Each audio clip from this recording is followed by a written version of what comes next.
Hello friends, welcome to AffairsCloud Learn to Lead. This is Ashu and today we will discuss very important current affairs of 5th of Jan 2021.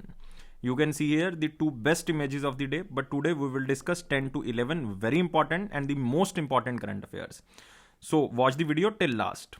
But before proceeding, I want to discuss about AffairsCloud subscription. It means you can buy our AffairsCloud PDF subscription with two methods. First, you can visit our website, that is affairscloud.com/currentaffair, or secondly, you can go to the description box of this video. Under the description box, we put a link, and by clicking on that link, you can directly reach the subscription area.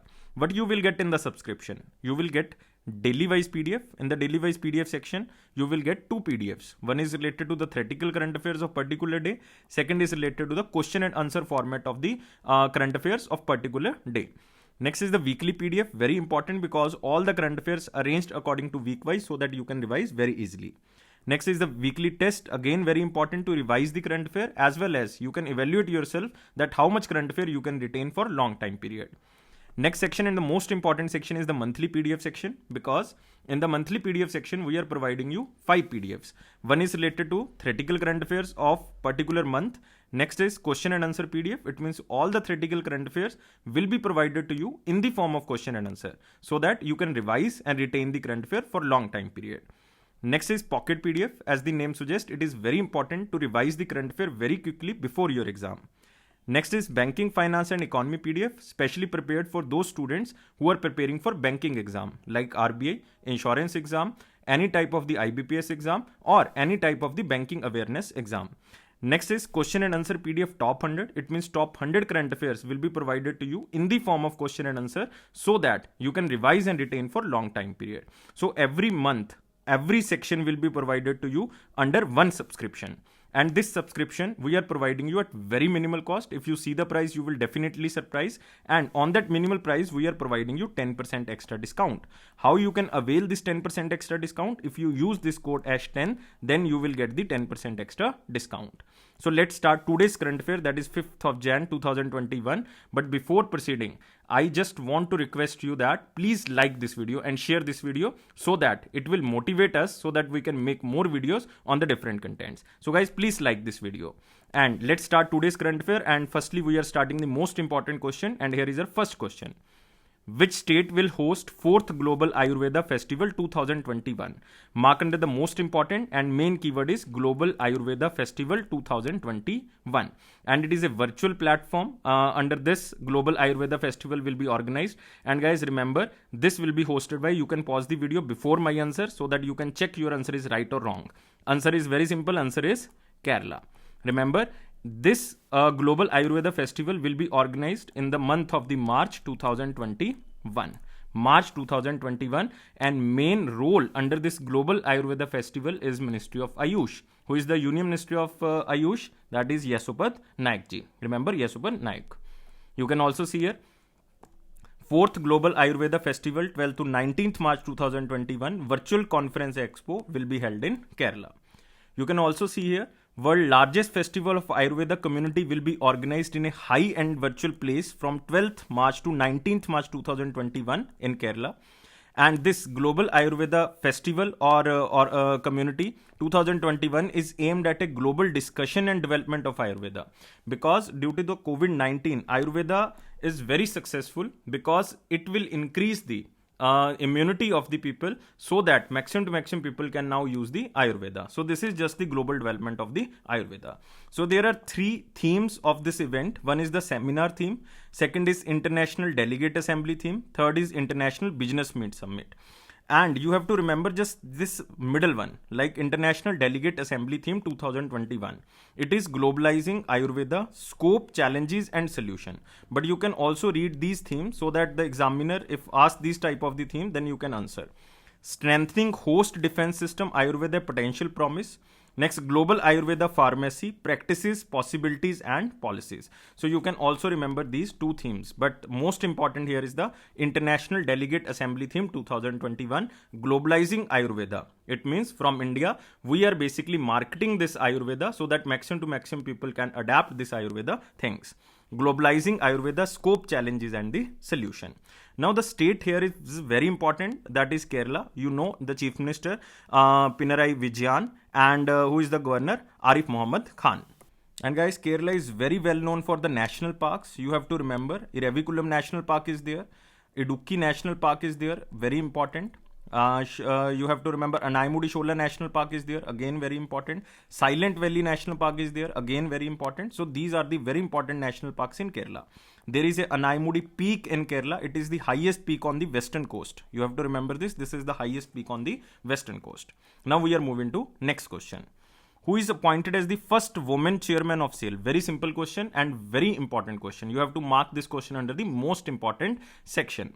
And it is the first time that a first woman chairperson of the SAIL is appointed. What is the name of this person? You can eliminate the option very easily. One is the Arundhati Bhattacharya. She was the former chairman of the SBI. You can remember this. Roshni Darar, one of the richest female of India. Varsha Joshi, she was appointed as the Dairy Development Board as a chairman, and only option left is the Soma Mandal. So answer is B. So remember, answer is B, Soma Mandal. You can see the picture of Soma Mandal. She became the first ever woman head of the SAIL, that is Steel Authority of India. Which person she replaced? She replaced Anil Kumar Chaudhary. Remember, she replaced Anil Kumar Chaudhary. And where is the headquarter of SAIL? SAIL's headquarter is in New Delhi. And remember, Indian government owns about 75% of SAIL equity and retains voting control of the company. It means the government owns 75% of the SAIL equity. Remember guys, and SAIL is one of the largest steel making companies in India, and it is the Maharatna Central Public Sector Enterprise. It means you have to remember this Steel Authority of India comes under the Maharatna. We are moving to next question. Which platform will become the world longest railway platform? And again, mark under the most important question guys. And this world longest railway platform length is 1505 meter. Remember, what is the length? 1505 meter. And this platform, this longest platform, will be inaugurated in March 2021. So what will be the answer? You can pause the video and match answer with me. Answer is Hubballi or the Hubli railway station in Karnataka. So what is the new name of this Hubballi railway station? The new name is Shri Siddharoda Swamiji railway station. So remember, the new length is 1505 meter. Earlier, the Gorakhpur railway station in Uttar Pradesh was the longest railway platform of the world. But in March 2021, officially, Hubli railway station will become the longest railway platform all over world. The total length will be 1505 meter because the Gorakhpur railway station length is 1366 meter. So remember, it is Hubballi or the Hubli railway station. You can see here, world longest railway platform being built in Karnataka's Hubballi. And what is the new name of Hubballi? It is Shri Siddharoda Swamiji railway station. It become the world longest railway platform, and the total length will be the 1500 plus meter. It means 1505 meter, and width is the 10th meter. And remember, it will be inaugurated in March 2021. Earlier, the length of this railway station was only 440 meter, but it was extended to 1400 meter. But again, it was extended to 1505 meter. Remember this. And total expenditure incurred was 90 crore rupees. 90 crore rupees. Earlier, there was only 5 platforms, but now 3 new platforms were constructed under this platform. So remember, this is the most important news, that which platform will become the world longest platform, and it is in Karnataka. Now we are moving to next question. Recently, which ace mountaineer passed away who helped India to secure Siachen Glacier? Siachen Glacier, you all know, it is the highest battlefield all over world. So remember, Siachen Glacier. And which ace mountaineer passed away who helped India to secure Siachen Glacier? Because this mountaineer provided some pictures, videos and the map so that we can secure the Siachen Glacier. So again, answer is very simple. You can pause the video and match answer with me. Answer is A, Colonel Narendra Bull Kumar. So you have to remember, this is the most important news because Narendra Modi also paid tribute to Colonel Narendra Bull Kumar. So very important news, and you can mark under the most important section. You can also see here, ace mountaineer Colonel Narendra Bull Kumar passed away. You can also see here, in 1964, he was the first Indian to climb Mount Nanda Devi. He also climbed Mount Everest in 1965. You have to remember, he was the deputy leader of the first successful Indian Mount Everest expedition in 1965. He was also climbed Mount Blanc, that is the highest peak of the Alps, and later Mount Kanchenjunga. That's why he was one of the first officer to land the Siachen Glacier as a part of the mountaineer expedition. And the Operation Meghdut, you have to remember, this is again very important, in 1984, based on the maps and videos of the Colonel Narendra Bul Kumar, the Indian Army secured the Siachen Glacier. So you have to remember this vital information because this person is most important, and Narendra Modi also paid tribute to this person. That's why this becomes the most important. So remember this person name because it will definitely come in exam. Now we are moving to next question. Third World Braille Day is annually observed on which day? Guys, mark under the most important day because I am talking about World Braille Day. And this day is observed on the birth anniversary of the founder of Braille. And who is the founder of Braille language? That is Louis Braille. Remember, Louis Braille. And on the 4th of Jan, there is a birthday of the Louis Braille. So it means this day is celebrated on the 4th of January. So remember, this World Braille Day is annually observed on the 4th of January to promote and create awareness about the importance of Braille as a means of communication in the complete realization of the human rights of the visually impaired and the partially sighted people. So this kind of the language currently using in the ATMs, in the currency, so that the maximum to maximum people can use this language and can understand the importance of the Braille language. So guys, remember it is the 4th of Jan. You can see here, third edition of World Braille Day, 4th Jan 2021, because first time it was celebrated in 2019, second it was celebrated in 2020, now it is 2021. It means it is the third edition of the World Braille Day. And which organization is important for this? That is UNICEF, United Nations Children Fund, and who is Executive Director? Henrietta Fore, and headquarters is in New York, United States of America. Remember this person name, Louis Braille. It was asked in so many exams. So remember Louis Braille. Now we are moving to next section. That is the very important question section. Here is our first question. Who will head the committee which was recently formed by UGC for holding the common entrance test at undergraduate level in central universities? Again, one of the important step which can be taken by the University Grant Commission under the new education policy 2019. So guys, you have to remember which was recently formed by UGC, and it is a 7-member committee. And who is the head of this committee? The head of this committee is Raghavendra Tiwari. Remember Raghavendra Tiwari, or you can remember RP Tiwari. You can see the picture of RP Tiwari. Center sets up panel headed by RP Tiwari for the common entrance test for the universities. Who is this person? RP Tiwari. RP Tiwari is Vice Chancellor of Central University of Punjab. So main aim of this panel to provide single platform for the admission, or you can say the common platform for admission in the central universities. You can see here, if CET is implemented, if it means according to the committee's recommendation, if it is implemented, the National Testing Agency will be responsible to conduct this test and a common exam for a discipline at least twice a year for admission to the central universities. It means if it is implemented, the test will be held by the National Testing Agency, and it will be held twice a year so that the admission can take place in the central university according to one test. This is main purpose of this committee. CET is the first step after the introduction of National Education Policy of 2020 to eliminate the unrealistic cutoff marks that colleges put up for the admission there under undergraduate courses. It means every university is basically putting their cutoff marks. Now, according to the National Testing Agency or the common entrance test, the examination will be very easy for the students. Now, what about University Grant Commission? Very important, guys. It was established in 1956 under the Ministry of Education. Who is the chairman? Professor DP Singh. Headquarters is New Delhi. So remember this, headquarters is New Delhi and chairman is Professor DP Singh. Now we are moving to next question.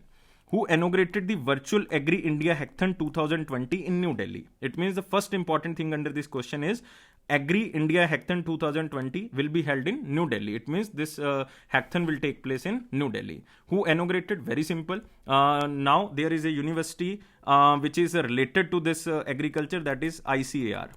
Remember, Indian Council of Agriculture Research, who is organizing this virtual Agri India Hackathon. And this is inaugurated by our Union Minister of Agriculture, and the Union Minister of Agriculture is Narendra Singh Tomar. So very easy question. You can mark under the very important or the important section. Remember this organization, ICAR, Indian Council of Agriculture Research. You can also see here, Shri Narendra Singh Tomar inaugurated this Agri India Hackathon 2020. Remember guys, Union Minister of Agriculture and Farmer Welfare, Narendra Singh Tomar ji, inaugurated this meeting, and this is the largest virtual event in the history of agriculture. Remember this.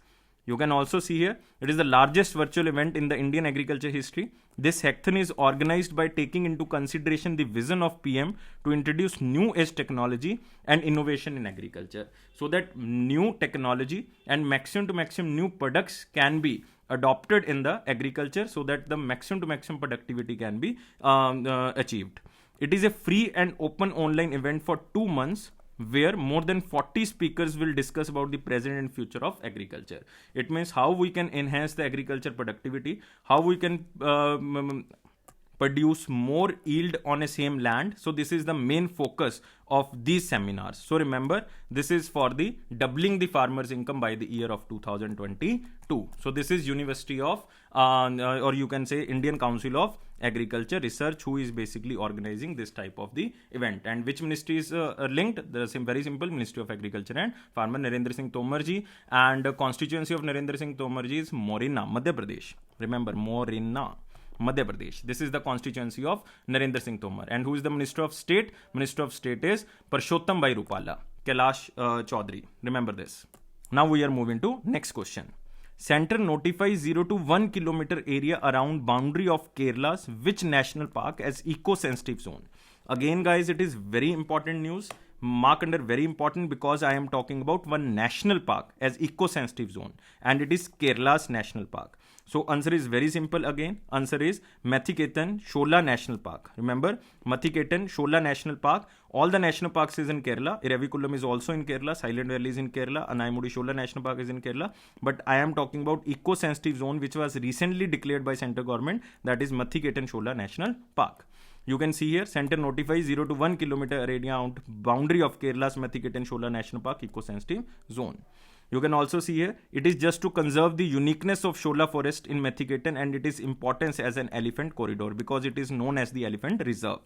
All the new and existing mining projects like minor minerals or the major minerals, stone quarrying, crushing units will be prohibited immediately, except to meet the local needs of people. It means any other minor things are going on around this 0 to 1 kilometer area, then it can be prohibited. But if there is any project is going on which is basically fulfilling the local needs of the people, then it can continue. New industries and expanding the existing industries that cause pollution in the zone will be banned, because it is declared as a eco-sensitive zone. We already covered about Kerala, so we are moving to next news. Who will promote products of Northeast in collaboration with Ministry of Development of Northeastern region and India Post? Again, very important. There are two organizations. One is the Ministry of Development of Northeastern region. Second is the India Post. Now they are tying up with one organization so that they can promote the products of the Northeastern region, so that their livelihood and their income can be increased. And this organization is Trifed. So remember, this organization is Trifed. We also covered Trifed in the last lecture, or the last news, that is on the 3rd and 4th of Jan 2021. So Trifed, you all know, Tribal Cooperative Marketing Development Federation of India. And there is a new ministry. I think many students don't know about this ministry, Ministry of Development of Northeastern region, that is known as DONER, DONER. And it is specially for the Northeastern region. And who is the Minister of State Independent Charges? Dr. Jitendra Singh. Remember, Dr. Jitendra Singh. And you can also see the picture here. Trifed initiates this promoting products of the Northeastern, so that maximum to maximum income of the Northeastern state can be enhanced. So guys, remember this. You can also see here, it is for implementing marketing and logistic intervention to promote traditional tribal products of the Northeastern states, because maximum people belongs to tribal areas. It will also contribute towards Atmanirbhar Bharat Abhiyan and Vocal for Local and by tribal initiative of the government, and maximum focus is on the Atmanirbhar Bharat Abhiyan.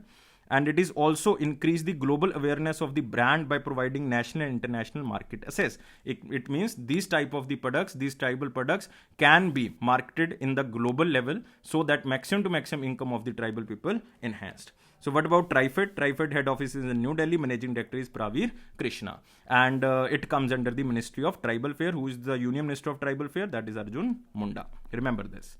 We are moving to next question. who released the action agenda for Atmanirbhar Bharat prepared by Technology Information Forecasting and Assessment Council. So here two things are important. One is the organization that is known as Technology Information Forecasting Assessment Council. This organization comes under the DST, Department of Science and Technology. It means I am talking about Ministry of Earth and Science. And who is the Union Minister of Earth and Science? So answer is very simple, Dr. Harshvardhan. So Dr. Harshvardhan released this action agenda for Atmanirbhar Bharat, that how we can become self-reliant and how we can become Atmanirbhar. So this is the main focus of this Atmanirbhar Bharat agenda. You can see here, Dr. Harshvardhan, the Union Minister of Science and Technology, released the report Action Agenda for an Atmanirbhar Bharat. And this report is prepared by TIFAC. TIFAC stands for Technology Information Forecasting Assessment Council. This organization earlier also released a report named as Focused Interventions for Make in India post COVID-19. It means after COVID-19, how India can use their technology to become Atmanirbhar or the self-reliant.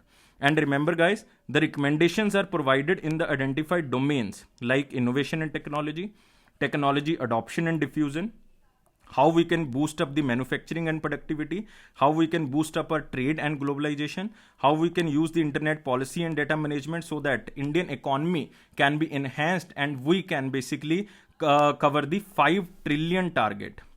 Till the year of the 2024 and 25. So you have to remember this. So this is the Ministry of Science and Technology, and the Union Minister is Dr. Harshvardhan. And remember the organization Technology Information Forecasting Assessment Council, it comes under the DST. Now we are moving to next question. Who launched Inflation Expectation Survey of Households and Consumer Confidence Survey to represent inflation expectation and consumer confidence? So this is need of the monetary policy, because by knowing these things we can make better monetary policy if we know that how much people are spending, how much people are saving, and what is the effect of the inflation on the consumer expenditure. So this is the main thing about the monetary policy. And who is preparing monetary policy? That is Monetary Policy Committee, and main role of the Monetary Policy Committee leads to RBI. So it means this inflation expectation survey of households and consumer confidence survey is prepared by the RBI. So it is just a survey which is basically launched by the RBI, and it is basically for the monetary policy, because bi-monthly monetary policy will be published in the first week of the February 2021. So remember this. You can also see here, these surveys will act as the useful inputs for the RBI monetary policy, and this monetary policy will come in the first week of the February 2021. This survey covers almost about 6,000 households across 18 cities by capturing subjective assessments and qualitative and quantitative responses on price movements and inflation as per the individual's consumption in the 3 months ahead as well as the 1 year ahead period. It means how people will lead after COVID-19 and before COVID-19 or during COVID-19. This is the basically expenditure structure, consumption structure, and the saving structure of the people. So most important thing about RBI is the deputy governors. There are 4 deputy governors, and you all know that recently M. Rajeshwar Rao was appointed because this position was vacant, and Vibhu Prasad Kango, Mahesh Kumar Jain, Michel Debapatra, and M. Rajeshwar Rao, these are the 4 deputy governors of the RBI. Now we are moving to next question.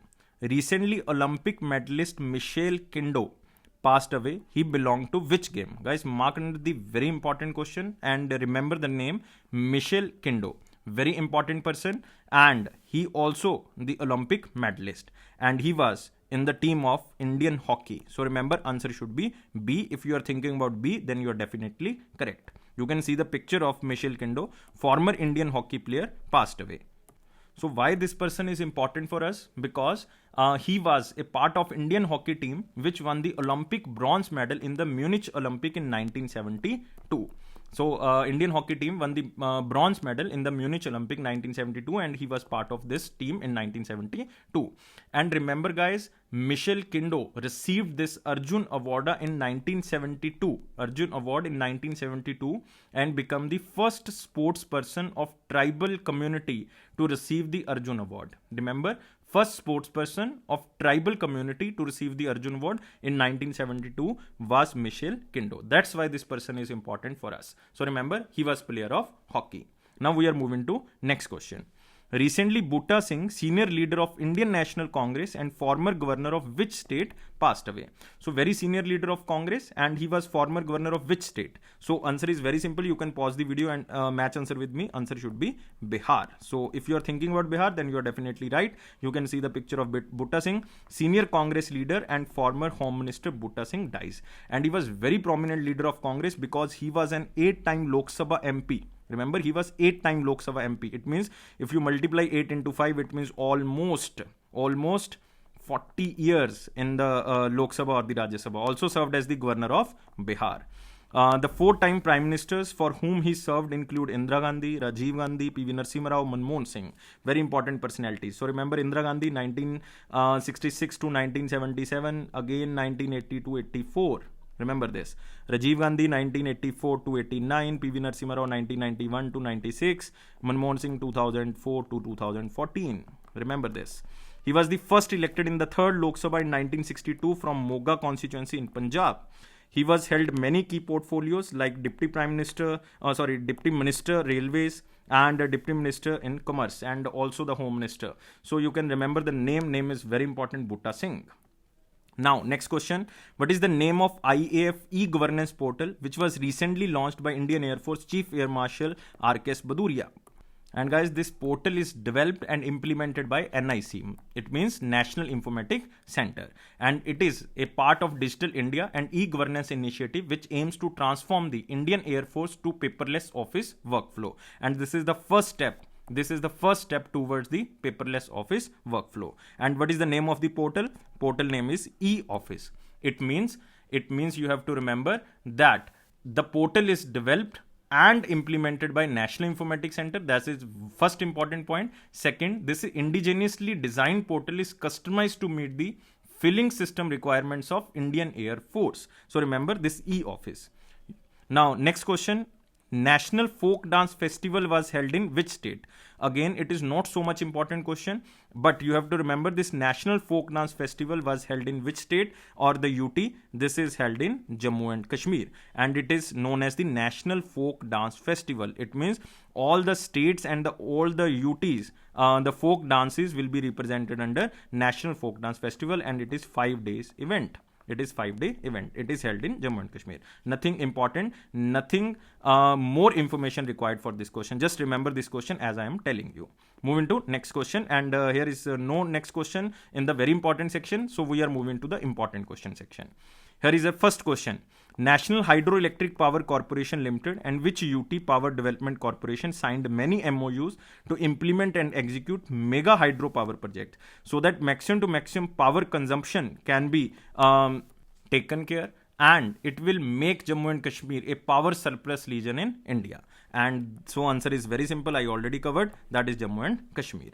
You can see here Jammu Kashmir signed MOU to make Jammu and Kashmir power surplus region via hydropower. They signed this agreement with the NHPC, National Hydroelectric Power Corporation, and second is PDD. PDD stands for Power Development Department, and third is Jammu Kashmir PDC. It means Jammu Kashmir Power Development Corporation. So you have to remember these three organizations signed an agreement to enhance the power surplus agreements with the Jammu and Kashmir.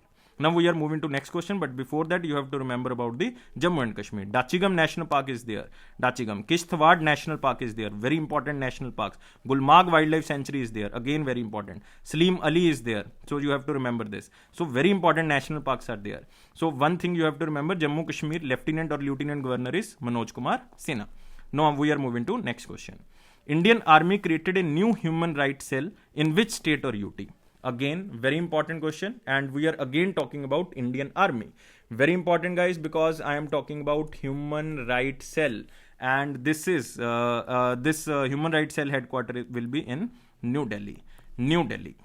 It means this new human rights cell will be the nodal body, will look into the any rights violation. It helps Indian Army to have a greater transparency and integrity in its function. So remember, it is very important because it is the first time that a human rights cell will be inaugurated in Indian Army. You can also see here, Major General Gautam Chauhan becomes the first additional Director General of Human Rights.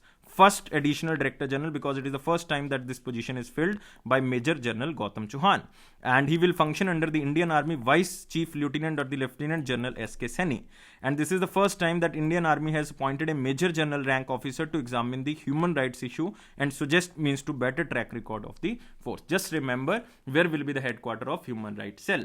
No more information required under this question. Now we are moving to next section, that is the last section, one-liner important section. So first here is India's April-November fiscal deficit is 135.1% of full year target.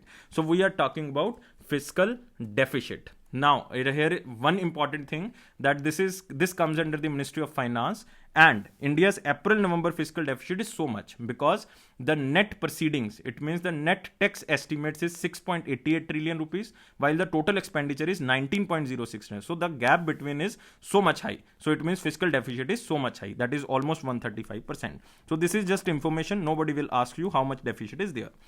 Government implementing rupees 320 crore project for 5 ports to enable digital ecosystem. It means government want to transfer or transform these 5 ports as a digital ecosystem. And these 5 ports are very important for India because total in India 12 major ports are there.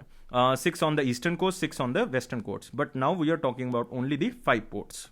These 5 ports are Mumbai port, Chennai port, Deen Dayal, it means Kandla port, Calcutta port, that is including Haldia port, Paradip port in Odisha. So remember, these ports will become the digital ports, and government is spending so much money, that is about 320 crore rupees on these 5 ports. So not important.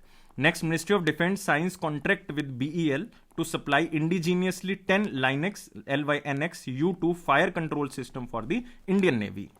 So this Lynx U2 fire is basically a naval gun, and it is capable of accurately tracking air and surface targets, generating required target data for predicting weapons, aiming points and engaging targets. So it is very important for the Indian Navy, and this is developed indigenously on the lines of the Atmanirbhar Bharat. So remember, it is for the Indian Navy and it will be provided by Bharat Electronics Limited. Remember this.